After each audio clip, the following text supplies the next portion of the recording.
자, 성도님들, 인생이란 참 귀한데 아름다운 것인데요. 성도의 인생을 표현한다면 어떻게 표현하시겠어요? 성도의 인생이란 이런 질문을 받을 때 어떻게 표현하시겠습니까? 성도의 인생을 이렇게 여러 가지로 표현할 수 있겠지만 이렇게 한번 표현하고 싶네요. 성도는 다르게 사는 다른 사람들. 이게 세상 사람들과의 차이예요. 다르게 사는 사람들. 그러니까 안 맞죠. 히브리서는 이렇게 표현합니다. 우리 믿는 사람들이 이 세상에서 외국인이래요. 외국인. 그러니까 기본적으로 차별도 받고요. 제노포비아, 혐오도 받고요. 좀 적응하기 힘든 거예요. 우리 성도로서 이 세상 산다는 게 적응하기 힘든 거예요. 왜? 다르니까. 완전히 다르니까. 우리가 외국 가서 살면 문화 충격도 받고 다르잖아요. 힘겨움이 있잖아요. 기본적으로. 그런 이야기예요. 우리는 다르기 때문에 이 땅에서 어떻게 보면 불편함이 당연한 거예요. 다르기 때문에. 외국인이기 때문에. 그렇게 사는 사람들이에요. 다르게 사는 다른 사람들. 또 한 가지 표현한다면 오늘 설교 제목으로 저는 대신하고 싶어요. 성도의 인생이란 한번 같이 읽어볼까요? 시작. 성령으로 살아가는 삶의 풍경이다. 성도는 어떤 인생이냐? 성령으로 살아가는 삶의 풍경들. 이게 바로 성도의 인생이에요. 로마서 8장 우리가 시작하고 지금 접어들었는데요. 지난주에 이어서 로마서 8장의 주제가 성령으로 살아가는 삶의 풍경이에요. 성도는 세상 사람들과 같이 어떤 육신의 가치로 살아가는 존재가 아니라 그게 다가 아니에요. 성령으로 살아가는 존재다. 그래서 지난주 설교 제목이 성도는 성령이 다다. 전부다. 그래서 오늘 본문의 12절에서 17절을 보니까 성령으로 살아가는 삶의 풍경의 모습이 지금 나타나고 있어요. 세 가지로 우리가 살펴보겠습니다. 시간이 되면 세 가지를 살펴보고 시간이 안 되면 두 가지로만 오늘 살펴보겠습니다. 첫 번째, 성령으로 살아가는 삶의 풍경은 어떤 모습일까요? 우리 같이 한번 읽어요. 시작. 육신대로 살지 않는다. 육신대로 살지 않아요. 세상 사람들과의 차이, 성령이 없는 사람들과의 가장 큰 근본적인 차이. 육신대로 살지 않아요. 그래서 여기 보세요. 12절 우리 같이 읽을까요? 시작. 그러므로 형제들아 우리가 빚진 자로 돼 육신에게 져서 육신대로 살 것이 아니니라. 이 마인드를 가지고 있는 사람들, 이 의식과 개념을 가지고 있는 사람들. 왜요? 분별이 있어요. 이제 육신대로 살면 안 되는구나. 그거 아니야. 육신대로 사는 게 좋은 게 아니야. 행복이 아니야. 그 쾌감, 사람 망친다. 이러한 의식을 가지고 있어요. 성령이 임하면 이렇게 돼요. 주변에서 아무리 말해줘도 몰라요. 성령이 임해야지만 이러한 의식과 마인드가 만들어져요. 기적이라고 할 수 있죠. 육신대로 살 것이 아니니라. 자, 그렇다면 왜 육신대로 살면 안 될까요? 너무나 자명하죠. 왜 우리는 육신대로 살려고 하지 않을까요? 육신대로 살면 안 된다라고 왜 반대할까요? 왜 주변 사람들을 말리려고 할까요? 자, 12절에 다 나와 있어요. 12절, 13절에. 그 이유가 다 나와 있습니다. 12절 한번 읽어볼까요? 시작. 그러므로 형제들아 우리가 빚진 자로 돼. 우리는 누구? 나는 누구인가? 같이 한번 해주세요. 나는 빚진 자다. 이 사실을 알고 있기 때문에. 빚진 자입니다. 성도님들. 망각하면 살면 안 돼요. 망각하는 순간 배은 망덕이 찾아옵니다. 육신대로 살면 안 되는 빚진 자, 사랑의 빚진 자예요. 하나님의 사랑. 우리 사랑 받을 자격도 없고 은혜 받을 자격도 없어. 우리는 다 죽어야 돼요. 성도님들. 처벌받아 마땅합니다. 그런 존재였어요. 그런데 아들 예수를 십자가에 찢어 죽였잖아요. 피를 철철철 6시간 동안 고통당해서 오늘 우리가 여기에 있는 그런 장본인이에요. 그래서 우리는 은혜의 빚진 자, 이 사실 잊고 살면 큰일 납니다. 안 되는 거예요. 항상 기억하며 살아야 돼요. 평생 기억하며.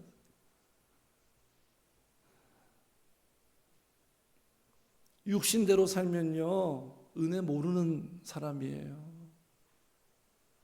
은혜 모르는 사람들이 육신대로 사는 거예요. 은혜 받은 적도 없고 은혜 모르니까 육신대로 사는 거예요. 은혜를 알면 실수는 할 수 있죠. 완벽을 얘기하는 게 아닙니다. 여전히 육신의 속성이니까 넘어질 수 있죠. 유혹 받을 수 있죠. 마음이 쏠릴 수도 있어요. 그럴 수 있지만 적어도 우리의 의식 속에, 마음 속에는요, 나는 육신대로 살면 안 된다. 그럴 수 없다. 어쩔 수가 없다가 아니라 그럴 수 없다. 왜요? 은혜의 빚진 자니까. 마태복음에 1만 달란트 빚진 자라고 하죠. 1만 달란트는 돈으로 추산할 수가 없어요. 갚을 수가 없어요. 육신대로 살면 은혜를 모르는 거예요. 은혜를 모르면 좀 전에 말씀드린 것처럼 은혜를 망각하게 되면 반드시 배은망덕. 입술로는 시인하지만 행동으로 배신하면서 삽니다.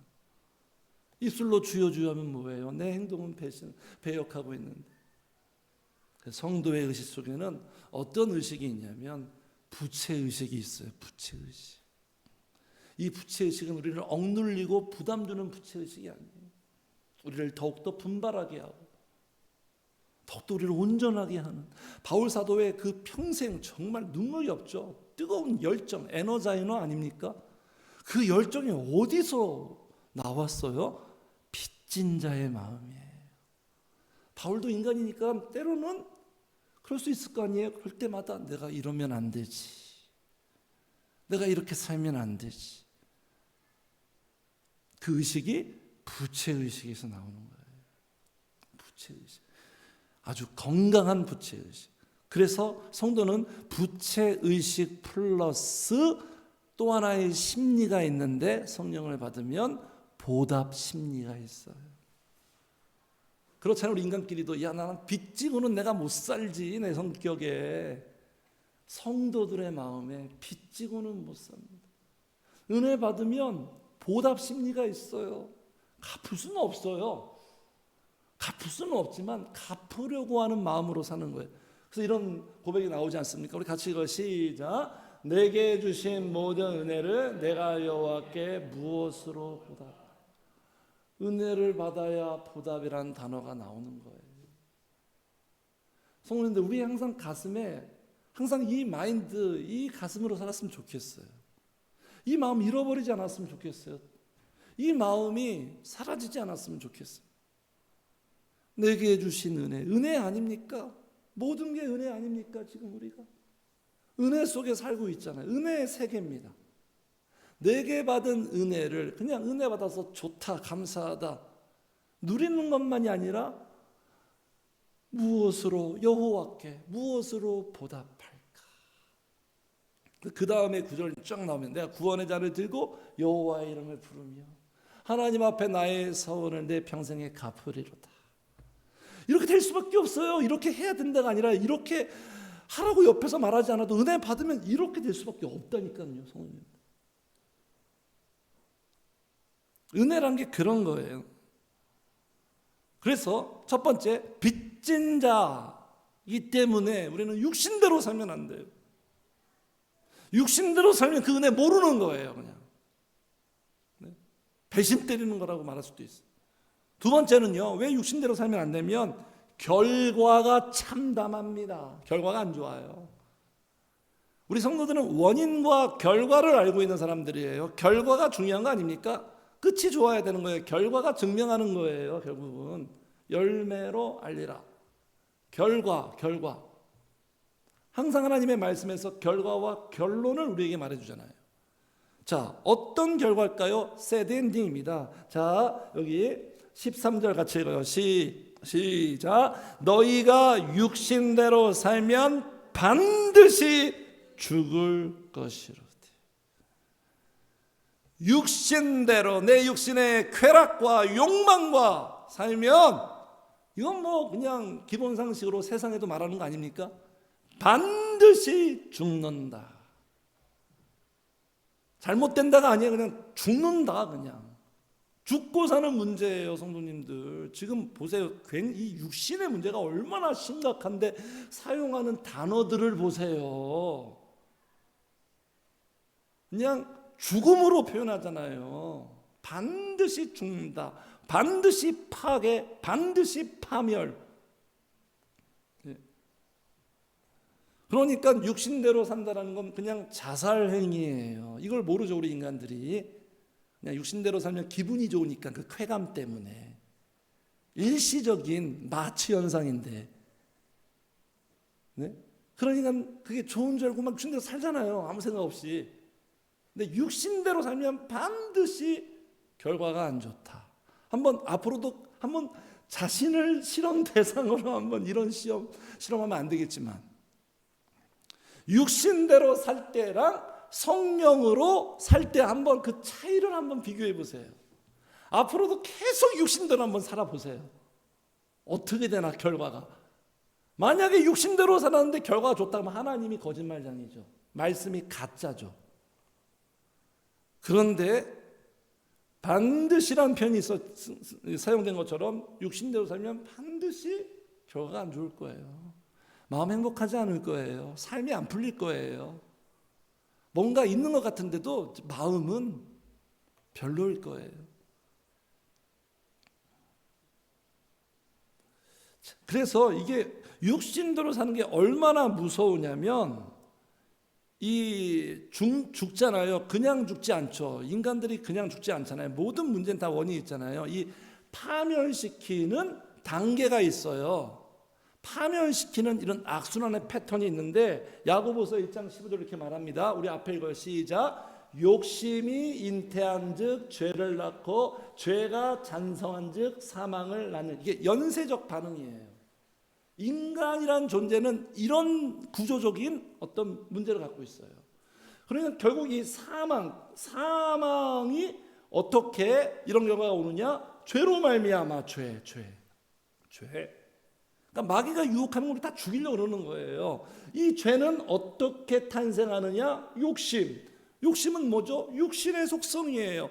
육신의 속성이 태어나서 파생돼서 죄를 낳고, 죄라는 이 자식을 낳고, 이 죄가 점점 커지면서 확산되고 확장돼서 결국 우리에게 사망을 가져다 주는 거예요. 성도님들, 사망이라니까요. 사망.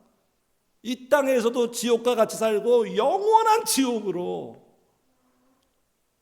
살 맛이 안 나요. 육신대로 살면.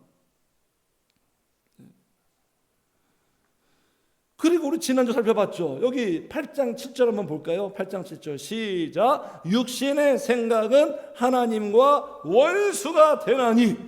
우와, 하나님과 원수지간이 된대요. 인생의 성공의 비결은 뭔지 아십니까? 형통의 비결, 하나님과 잘 지내는 거예요. 주화만사성, 하나님과 잘 지내는 거에 있어요, 비결이. 근데 하나님과 원수지간이 되면 어떻게 되는 거예요? 이분이 나한테 복을 주실까요? 교회만 다니면서 육신대로 계속 살아요. 그냥 복을 주실까요? 교회 출석하면 복을 주시나요? 물론 복은 교회 출석으로부터 시작되죠. 너무 중요한 거예요. 교회 출석이, 예배 드리는 것이 기본이에요. 시작이 반이에요. 하나님은 원수지간이 돼요. 그분과 대립각을 가지면 안 돼요. 보세요. 우리 대한민국도 막 잘 살려고 막 에이펙 해가지고 다른 나라랑 막 잘 지내려고 얼마나 노력합니까? 외교도 그런데 한 사람의 인생, 사람과 잘 지내고 인맥만 잘해놓으면 안 돼요. 하나님하고 성령님하고 잘 지내야지. 성령님과 멀어지면 안 됩니다. 성령님과 가까워지고 돈독하고 각별해져야 된다는 거예요.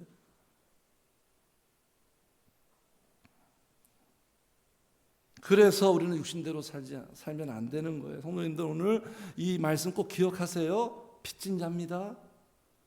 이 사실 잊어버리면 안 돼요. 잊고 살면 안 돼요. 그리고 육신대로 살면 반드시 죽어요. 우리가 불행해져요. 그러면 성도님들 육신대로 살지 않기 위해서는 어떻게 해야 되죠? 이렇게 진단만 하고 끝나면 안 되죠. 해결책을 우리가 알아야 되지 않겠어요? 육신대로 살지 않기 위해서는 그 해결책 있을까요? 없을까요? 오늘 본문에 반드시 있어요. 하나님은 우리에게 해독제를 준비해 놨습니다. 해결책이 있어요. 해법을 제시했어요. 그래서 소망이 있는 거예요. 내가 지금 아무리 육신대로 엉망이고 밑바닥이고 정말 그러한 사람일지라도 이 소망 붙들면 돼요. 다 그렇게 시작합니다. 모든 인간들이 처음부터 그냥 모범생이 아니에요. 다 죄인으로 시작하고 육신에서 시작해서 변화되는 기적. 이게 하나님이 하시는 일이거든요.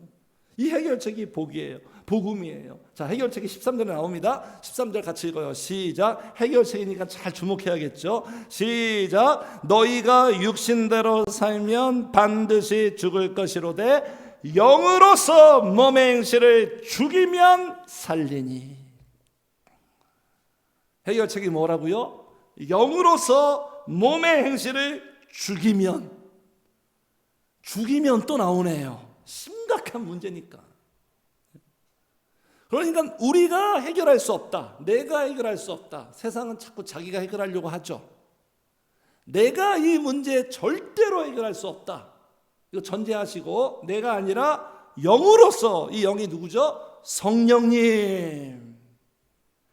성령의 능력으로, 성령의 도우심으로, 성령의 역사하심으로.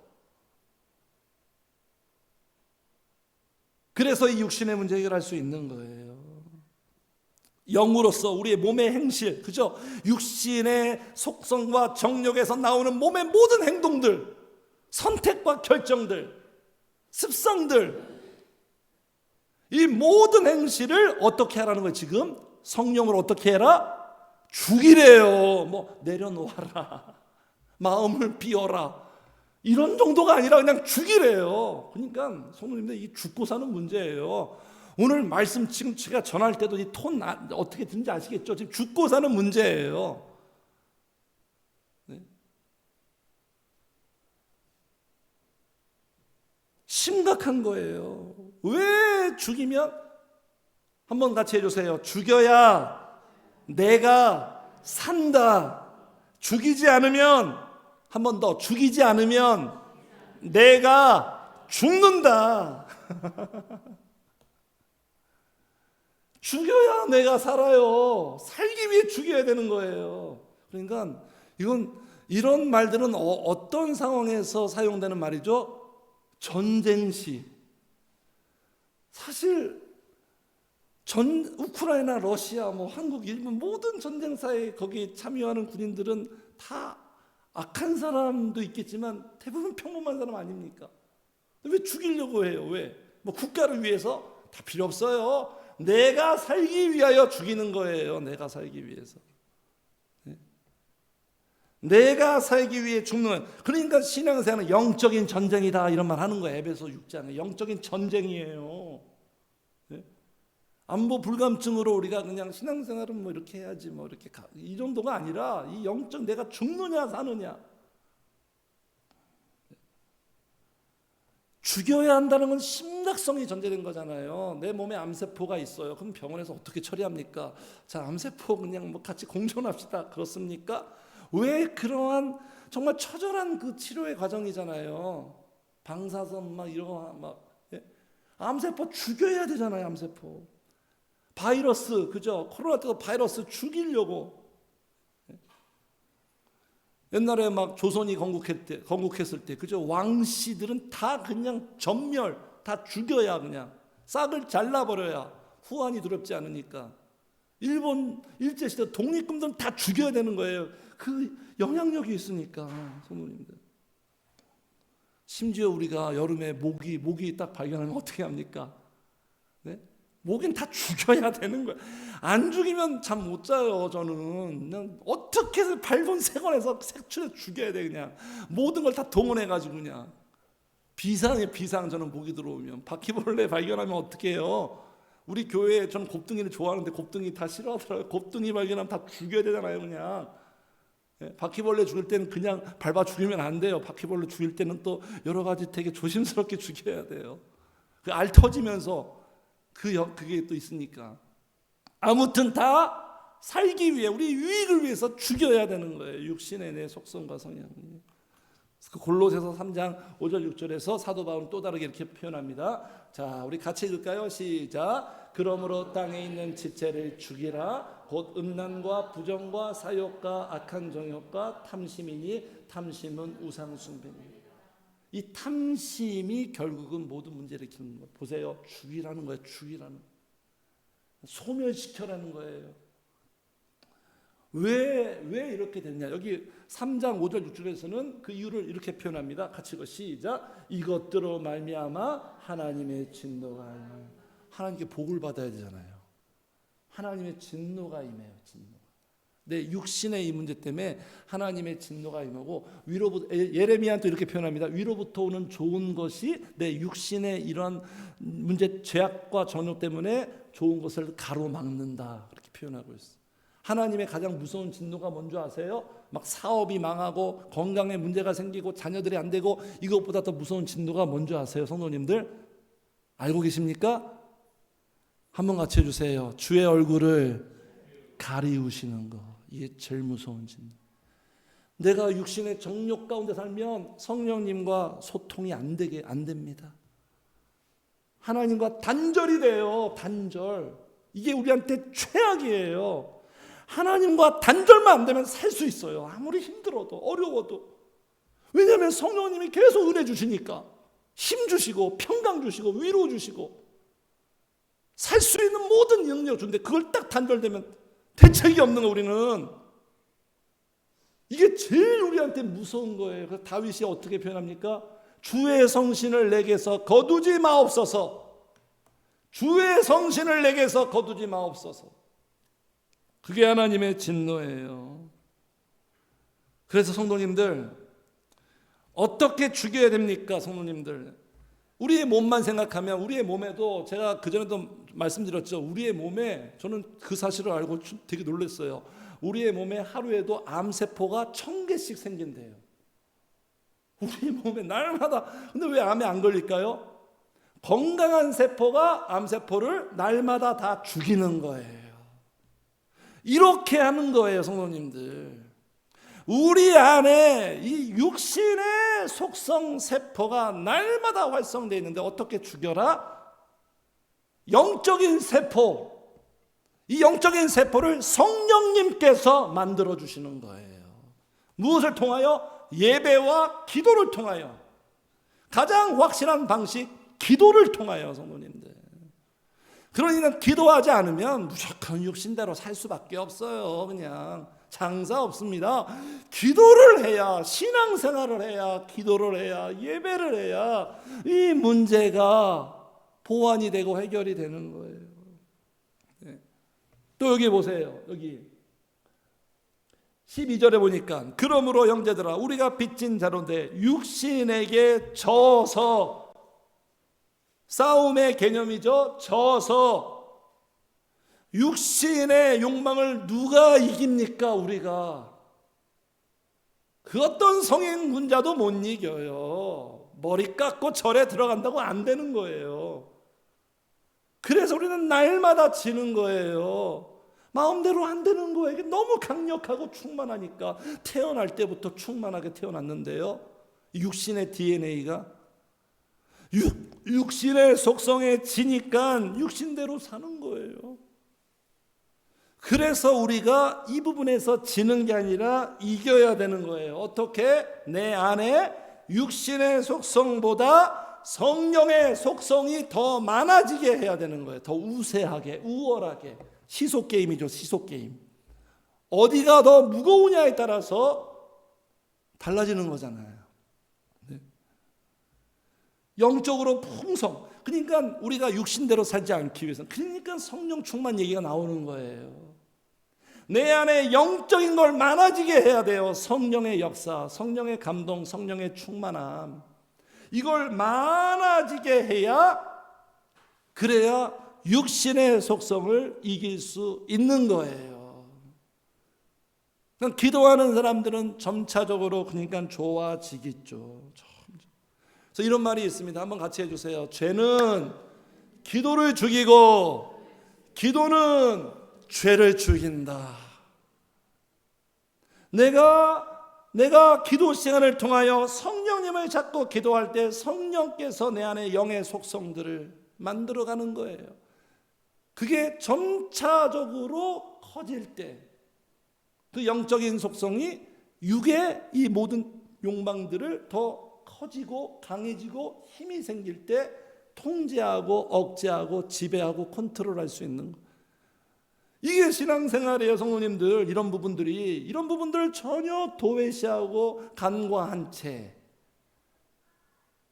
무엇에 신앙생활을 하는 겁니까? 신앙생활은 뭐냐면 사람의 변화예요. 사람 다루는 거예요. 사람. 그냥 내 상황과 환경 다루는 게 아니라 사람을 다루는 게 신앙생활이에요. 내가 좋아져야 다 좋아지는 거예요. 내가 변화되어요. 그래서 성도님들, 이 말씀 꼭 기억하세요. 영으로서 몸의 행실을 죽이는 거, 기도로 죽이는 거예요. 성령의 속성을 더 나한테 충만하게.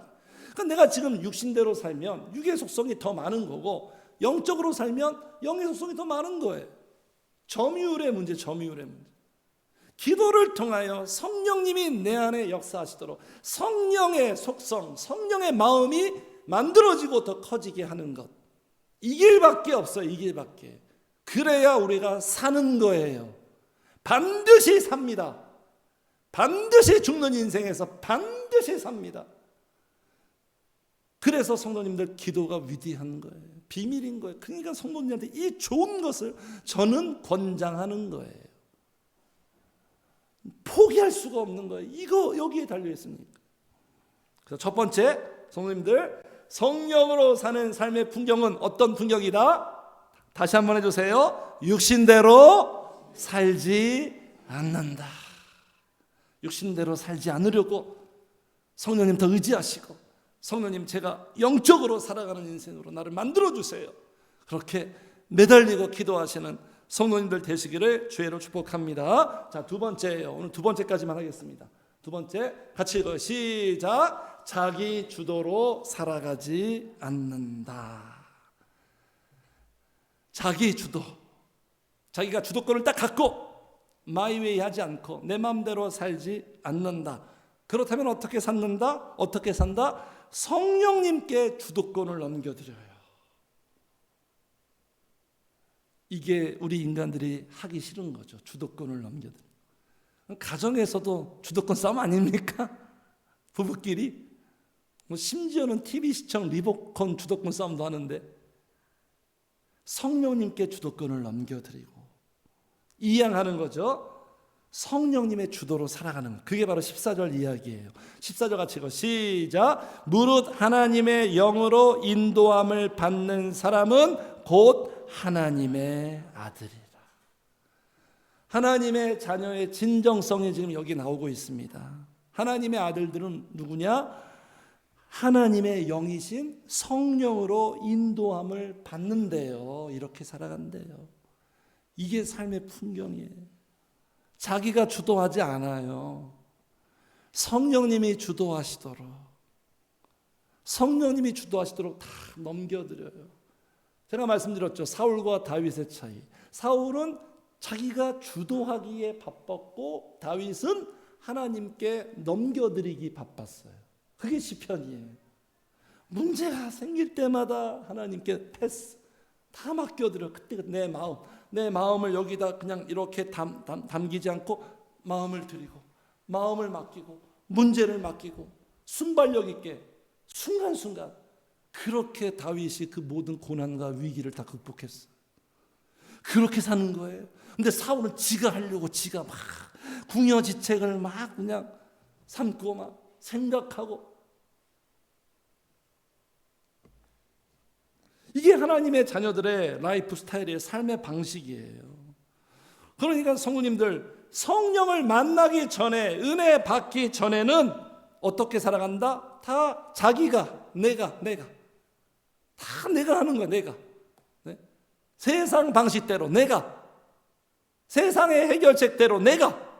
그러나 성령이 임하고 은혜를 받으면 내가에서 성령으로, 성령님이 하시도록, 성령의 방식으로, 이제 성령의 방식으로. 그게 바로 출애굽기 아닙니까? 출애굽 이후에 그냥 가나안 땅에 쉽게 가지 않았잖아요. 출애굽 이후에 새로운 차원의 훈련이 시작됐잖아요. 체질 개선, 완전히. 출애굽 이후에 이스라엘 백성들의 어떤 삶에 달라진 풍경이 뭐죠? 자기 마음대로 살지 못해요. 이제 성령을 받으면 성도님들, 내 마음대로 살지 못해요. 자유의지가 다 사라진다는 얘기가 아니에요. 이제 내 마음대로 살지 못해요. 내 마음대로 살 수 없는 인생이 됐어요. 이게 얼마나 다행인 줄 아십니까? 그래서 구름 기둥, 불 기둥이 그냥 인도하심을 따라서 따라가잖아요. 그 구름 기둥, 불 기둥이 성령님을 상징하는 거예요. 그걸 하나님이 계속 만들어 가잖아요. 훈련시키잖아요. 그래서 하나님의 자녀들은 아까 우리 찬양했죠. 주님보다 앞서지 않고, 그건 과속이에요. 앞서가지 않습니다. 오버하지 않아요. 어떤 문제가 딱 터졌어요. 그러면 이 문제를 놓고 먼저 성령님께 찾아가서 기도하면서 말씀을 보면서 어떻게 해야 될까, 이렇게 처리해야 되는데, 문제가 터지면 그냥 순간 내가 하려고 하고 온갖 세상의 방법들을 다 동원해서 이 문제를 해결하려고 하는, 그게 앞서가는 거예요. 또는 지금 문제가 터졌으면 하나 죽었어, 다 끝났어, 막 좌절하고 절망하고 염려하고 근심하고 걱정, 그것도 앞서가는 거죠. 오버하는 거죠. 다 끝난 게 아닌데 지금 성령님이 함께 하시는데, 성령님이 지금 역사하고 인도하고 있는데, 내 곁에 계시는데 앞서가지 않습니다. 따라갑니다. 따라가요. 이제는 능동적인 삶이 아니에요. 수동적이에요. 수동적. 그냥 이끌려가는 거예요. 이끌려가는 거예요. 저도 지금까지 제 인생이 제가 어떤 선택과 결정을 해가지고 온 게 아니에요. 그냥 따라온 거예요. 성령님께서 이끄시는 대로 따라온 거예요. 그렇게 해서 강원도도 갔고, 그렇게 해서 일산도 온 거예요. 지금 이게 제가 뭐 일산에서 목회를 해야겠다, 이런 생각 1도 없었어요. 그냥 성령님이 인도하시는, 주도하시는 상황 따라서 그 바람에 밀려서 여기까지 온 거예요. 네.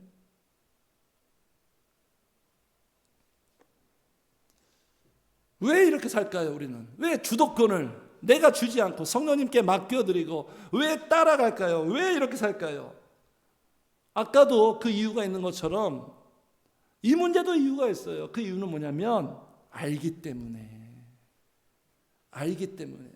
무엇을 알기 때문에? 첫 번째, 나를 알아요. 성도는 주님도 알고, 주님 알면 나 자신을 알게 돼요. 하나님을 알아야 인간을 알아요. 나 자신을 알고, 그리고 그분을 알기 때문에. 그분이 누굽니까? 성령님. 나 자신에 대한 주제 파악. 성령이 임하고 역사하면요, 우리 인간들이 주제 파악을 못해서 실패하고 무너집니다. 소크라테스가 이 문제 다뤘잖아요. 내가 누구인지, 내가 얼마나 연약한지, 내가 내 인생을 스스로 주도할 수 없는 얼마나 무지한 인간인지. 그러면서 점점점 겸손해지겠죠. 그래서 점점점 성령님을 더 붙들겠죠. 더 찾겠죠. 그러니까 우리 인간의 연약한 문제가 뭐냐면, 한번 같이 해주세요. 나는 내 인생길을 모른다. 잘 아십니까, 성도님들? 앞길에 대해서 다 아세요? 그렇게 살아오셨습니까? 다 알고 다 파악해서 지금까지 살아왔나? 인생이 그렇게 쉬운가요? 인생 내 맘대로 안 되잖아요. 우리는 몰라요. 그래서 가요도 이런 노래 많죠. 내가 어디로 가야 할지, 나의 길은 어딘지, 뭐 가리워진 길, 뭐 G.O.D의 길, 알고 싶지만 어디로 가야 할지 모른다. 다 방황하는 거예요. 인생을 노래하는 거예요. 인간의 삶의 풍경을 노래하는 거예요. 길을 몰라요, 우리는. 그래서 우리는 길을 모르는데 길을 좀 아는 것처럼 착각을 해서 그러면 잘 가야 되는데 우리 인생들은 잘못 가요. 길을 잘못 가. 잘못 들어서요. 잘못 선택해요. 잘못 결정해요. 방향이 없어요. 방향 감각을 몰라요. 이리로 가야 되는데 반대로 가요. 네? 요나 보세요. 하나님은 이쪽 니느웨로 가라. 근데 스페인 가버리잖아요. 우리 인간들이 그래요. 잘못 갑니다. 그래서 이사야 이렇게 말하잖아요. 자, 같이 읽어요. 시작. 우리는 다 양 같아서 그릇 행하여 각기 제 길로 갔거늘. 이게 우리예요, 우리. 다 지 맘대로 막 가버려요. 그러면 제대로 가야 될 거 아니에요. 제대로도 못 가. 그릇된 길로 가, 그릇된 길. 네. 이게 우리 인간의 바른 길을 몰라요. 어떤 길이 바른 길인지 삼천포로 빠져요. 그러면서 본인은 잘 가고 있다고 생각해요. 천만의 말씀 잠언을 이렇게 말합니다. 같이 읽어요. 또 앞에 시작. 어떤 길은 사람이 보기에 바르나 필경 사망의 길이니라. 보세요. 사람 보기에가 중요한 게 아니에요. 성도님들 속지 마세요.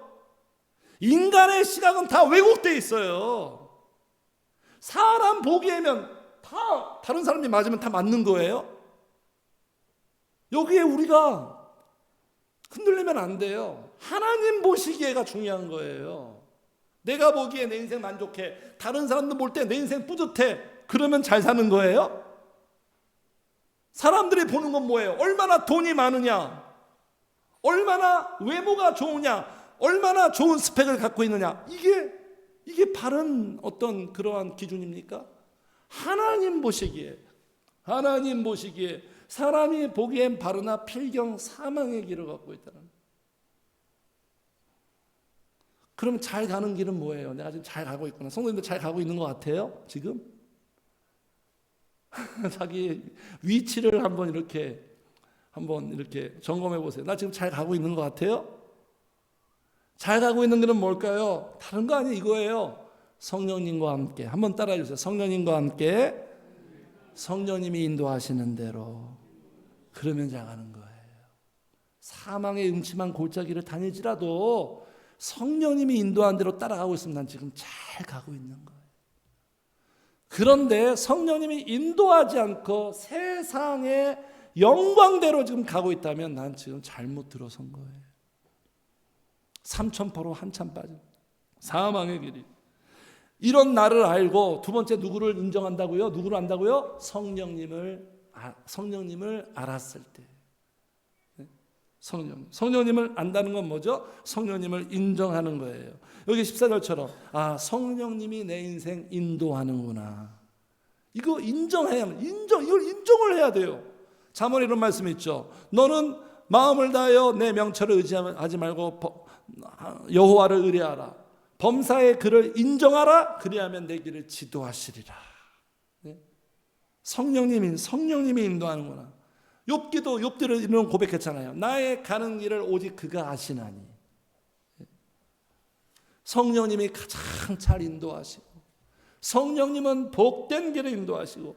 성도님들 지금 여기까지 내가 살아온 거 아니잖아요. 여기까지 오늘날까지 다 성령님이 인도하신 거잖아요. 오늘날까지 다 성령님이 인도하시는 거죠.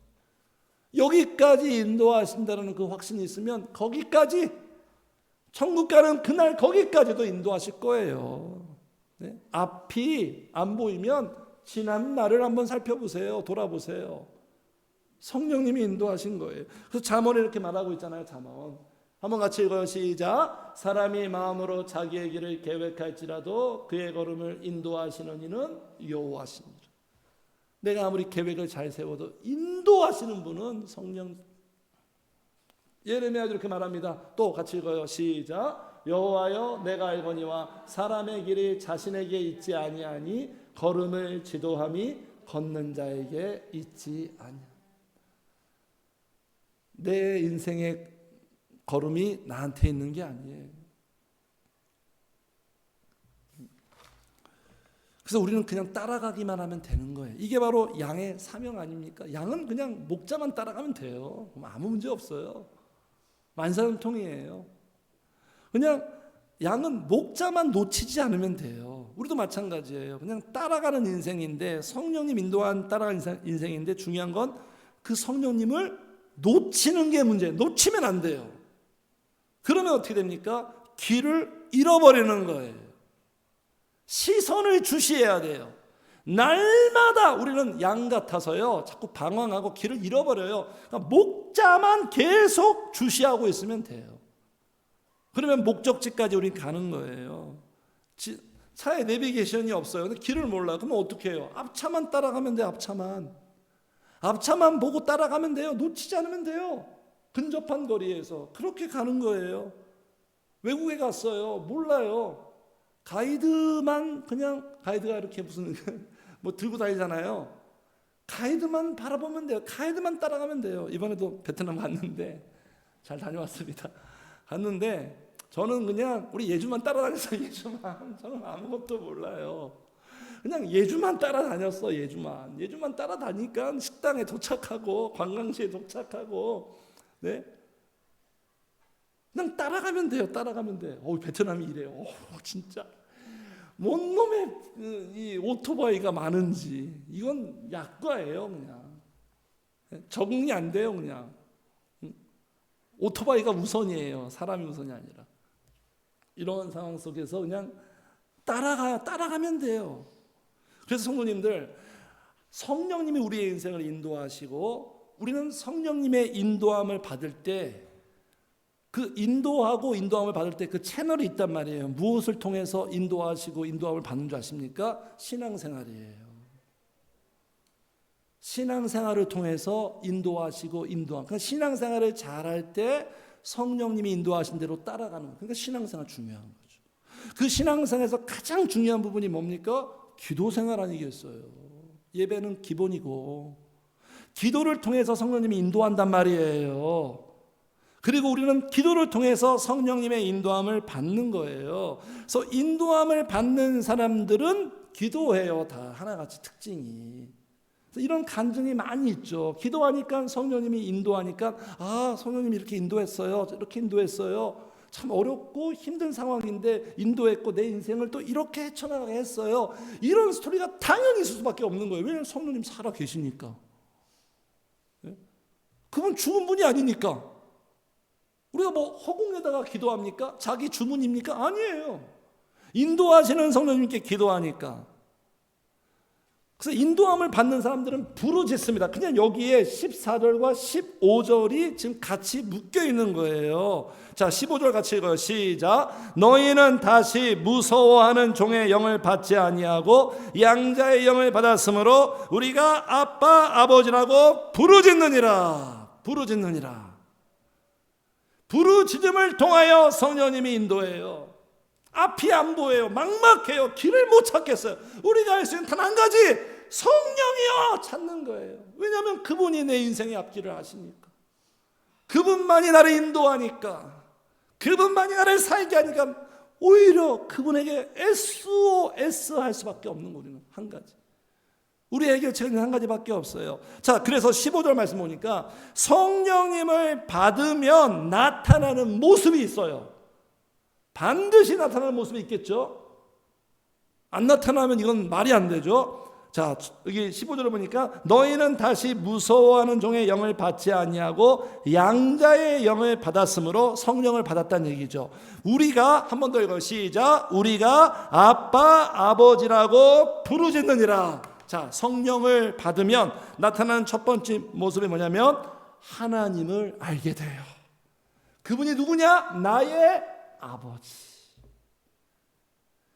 성령이 임해야 이 사실을 알게 돼요. 출생의 비밀을 알게 돼요. 나는 그분에게 어떤 존재고 그분은 나에게 어떤 존재라는 것을 알게 돼요. 성령님이 가르쳐줘요. 그냥 알게 돼요. 그러니까 성령이 임해야 알게 되는 거예요. 성령님은 진리의 영이에요. 진리를 알게 하시는 분이에요. 사실을. 네. 갈라디아서 4장 6절 보세요. 자, 우리 같이 읽어요. 시작. 너희가 아들이므로 하나님이 그 아들의 영을 우리 마음 가운데 보내사 아빠 아버지라 부르게 하셨느냐. 보세요.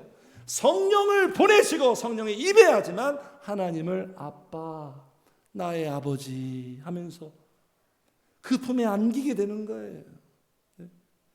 하나님을 알게 돼요. 그러니까 15절 보세요. 너희는 다시 무서워하는 종의 영을 받지 않냐고. 무서워하는 종의 영을 다 소유하고 있어요. 이게 누굽니까? 성령 없는 불신자들. 이 영은 어떤 영이에요? 마귀의 영이에요. 인간은 둘 중에 하나예요. 무소속이 없어요. 성령을 받았든지 마귀의 영과 함께 살고 있든지 둘 중에 하나예요. 마귀의 영에 사로잡힌 인간은 성령의 영을 받게 하셔서 이쪽으로 옮기는 게 그게 구원이에요. 마귀가 그 사람의 영혼 속에 있으면 특징이 뭡니까? 두려움이에요. 두려움. 무서워하는 종의 영이라 그러잖아요. 두려움이에요. 삶이 두렵고 문제가 두렵고 내 앞길이 두렵고 다 두려워요. 마귀는 두렵게 하는 거예요. 무섭게 만드는 거예요. 부정적으로 생각하게 하는 거, 비관적으로 생각하게 하고 염려하게 만들고, 네? 어둡게 만들고. 그러나 성령이 임하면 이게 다 바뀌어요. 환해져요. 밝아져요. 무서워하지 않아요. 내게는 아버지가 계신다. 하나님이 함께 하신다. 마음에 평안이 임해요. 성령은 평강의 영이에요. 소망의 영이에요. 안정적으로 바뀌어요. 그러니까 사람들이 다른 이유가 뭐냐면 영이 다르기 때문에 삶이 다른 거예요. 그 속에 영이 다르니까 삶이 다른 거예요. 생각이 다르고 선택이 다르고 가치가 다르고 결정이 다르고. 그래서 첫 번째 아버지를 알게 되고, 두 번째 우리가 아빠 아버지라고 어떻게 한다? 부르짖는 거예요. 성령이 임하면 나타나는 현상, 부르짖게 돼요. 찾아요. 자꾸 하나님을 찾아요. 의지해요. 기도해요. 힘들 때만 찾는 게 아니에요. 무슨 데이트를 힘들 때만 데이트합니까? 사랑에 빠지면 그냥 평온할 때 일상에서 찾는 거 아닙니까? 만나는 거 아니에요? 그런 것처럼 그냥 일상에서 그분을 찾아요. 그분을 사모해요. 그분을 갈망해요. 그분과 함께하는 걸 좋아해요. 성령이 임하면 이렇게 되는 거예요. 부르짖어요. 아버지, 성령이여. 그래서 이 부르짖음을 통해서 아빠 찬스를 누리는 거죠. 우리의 특권, 아빠 찬스를 누리고 우리가 금수저가 되는 거예요. 이 부르짖음을 통해서 인도하심을 받는 거예요. 대책이 없고 막막하고 해결책이 안 보여. 근데 그분에게는 해결책이 있어요. 홍해 바다를 가르시는 분이에요. 죽은 자를 살리시는 분이에요. 그래서 성도님들, 이렇게 기도로 성령의 인도하심을 받는 사람들은요, 기도 내용이 어떤 내용인지 아십니까? 기도를 이렇게 합니다. 기도를 자기가 다 정해놓고 계획 다 짜놓고 플랜 A, 플랜 B 다 짜놓고 하나님 결제해 주세요. 이렇게 기도하지 않아요. 이건 기도가 아니에요. 민원. 그냥 어떻게 성령의 인도하심을 받는 자들의 기도는 뭐냐면 마음이 백지 상태. 그냥 백지 상태. 하나님 지금 제 상태가 이래요. 성령님이 다 이렇게 써주세요. 그냥 제로 100. 성령님이 인도해 주세요. 저는 아무것도 몰라요. 네? 그러니까 기도는 뭐예요? 기도는 내 뜻대로 되는 걸 구하는 게 아니라 하나님의 뜻대로 되기를 구하는 게 기도잖아요. 하나님의 뜻의 가장 중요한 뜻이 뭡니까? 성령님 구하는 거잖아요. 성령의 충만함 받는 거잖아요. 이 기도를 하지 않으면 성도님들 하늘 문이 열리지 않습니다. 사람들은 이 기도를 다 제껴놓고 그냥 오로지 무엇을 먹을까 마실까 입을까 살아가는 육의 기도를 한단 말이에요. 그러면 소득이 없어요. 그러면 성령의 인도하심이 뚜렷하게 나타나지 않아요. 그리고 내가 변화되지 않아요. 제일 중요한 거면 내가 변화돼야 돼요. 그래야 살아요. 그런데 문제만 놓고 기도하면 절대로 나란 인간은 안 바뀌어요. 나를 바꾸는 존재가 성령님인데 그럼 성령님 찾아야 될 거 아니에요. 나를 바꿀 수 있는 인간은 그분밖에 없는데. 그래서 이렇게 기도하면 어떻게 우리를 인도하시냐면 성령님이 우리를 인도하는 방식, 성도님들 몇 가지 방식이에요. 자, 이 부분 말씀드리고 마칠게요. 성령님이 우리를 인도합니다 하면 어떻게 짠 나타납니까? 성령님이 물론 그럴 수도 있죠. 막 직접적으로 나타나서 보여주시고 막 음성을 들려주고, 근데 그런 경우는 거의 없습니다. 거의 없고요. 성령님이 우리를 인도하시는 방식은 뭐냐면 말씀으로. 그러니까 이 설교 시간이 중요한 거예요, 성도님들. 이 설교 시간을 통해서 이 정세민 목사의 연약한 입술을 통해서 성도님들을 지금 말씀하시는 거예요. 인도하시는 거예요, 지금. 그러니까 말씀 듣는 시간이 얼마나 중요합니까? 말씀을 많이 들으면 들을수록 나에겐 유익 아니겠어요? 네? 저는 어떻게 해서든지 기도하면서 성령님이 원하시는 말씀을 준비하려고 저는 애쓰고 있잖아요. 네? 때로는 부족하고 연약할지라도. 네? 그러면 성령님이 저를 통해서 말씀하실 거예요. 말씀을 통해서, 설교를 통해서, 또 개인적으로 이렇게 말씀을 볼 때 성령님이 깨닫게 하신단 말이에요. 이렇게 해야 되겠구나. 이런 거였구나. 이게 문제였구나. 이렇게 우리를 인도하시는 거예요. 말씀으로. 그리고 두 번째는 뭘까요? 사람을 통해서, 사람을 통해서, 사람과의 대화를 통해서, 사람과 교제를 통해서, 특별히 주의 종을 통해서, 주의 종과 대화할 때, 주의 종과 어떤 이런 상담을 통해서, 신방을 통해서 말씀하신단 말이에요. 성령님이 이렇게 살기를 원한다. 이렇게 좀 바꾸어라. 이렇게 인도해요. 세 번째는 뭘까요? 우리의 마음에 감동 줘요. 우리의 마음에 역사한단 말이에요. 내 마음에 감동을 주셔서 인도하시는 거예요. 마지막 네 번째는 뭘까요? 성령님이 인도하실 때는 상황으로 인도해요. 아까 말씀드렸잖아요. 성령님이 이끄신다고. 성령님이 인도하시는 방향으로 그 상황을 몰고 가세요. 성령님이 상황으로 우리에게 인도해요. 그러니까 성령님이 인도하시는 상황은 막히지 않아요. 이상하게 열려요. 그러나 성령님이 인도하지 않는 상황은 자꾸 어떻게 될까요, 성도님들? 막혀요. 이렇게 인도하세요. 말씀으로, 사람으로, 마음으로, 상황으로. 그러니까 중요한 건 우리에게 있어 중요한 건 뭐예요? 부르짖는 거예요. 지난주에 이어서 똑같은 심정으로 말씀드릴게요. 내가 내 인생에서 성도로서 부르짖을 수만 있다면, 그러면 내 인생은 성령님으로 살아가는 삶의 풍경이 될 거예요. 부르짖을 수만 있다면. 그러니까 우리 성도님들 기도할 때 내 기도가 왜 요새 부르짖지 못하지? 이거 문제제기 해야 되는 거예요. 부르짖을 수만 있다면. 부르짖음을 통해 다 하자. 이사야 말씀, 부르짖음을 통해서 은혜 베푸시고, 부르짖음을 통해서 일하시고 행하시고 비밀을 보여주시고, 내 마음이 사모하고 있다면, 내가 진짜 절실하고 절박하다면 볼륨은 높아질 거예요. 부르짖게 될 거예요. 네. 그 부르짖음을 통해서 성령님이 인도하실 거예요. 인도하시기도 하고, 지금 네 곁에 내가 있다. 네 곁에 내가 있다. 염려 말아라. 너를 사랑하는 내가 너와 함께하고 있다. 이 사실을 막 각인시킬 거예요. 성령께서 내 안에. 그러면서 우리는 더욱더 마음이 든든해지는 거예요. 이것이 성령께서 역사하시는 삶의 풍경. 오늘 두 가지 성령과 함께 살아가는 삶의 풍경. 첫 번째 어떤 모습이라고요? 육신대로 살지 않아. 이제 성령, 영적인 것을 추구해요. 두 번째는 뭡니까? 인도함을 받으며 살아갑니다. 자기 주도에서 성령 주도로. 이러한 삶의 모습들이 우리 성도님들의 삶 속에서 더 풍요롭게, 아름답게, 멋있게 빛나고 나타내시기를. 항상 관건은 여기에 있어요. 부르짖을 수만 있다. 날마다 부르짖으며 성령님 찾으며 살아가시는 우리 성도님들 되시기를 주의 이름으로 축복합니다. 아멘.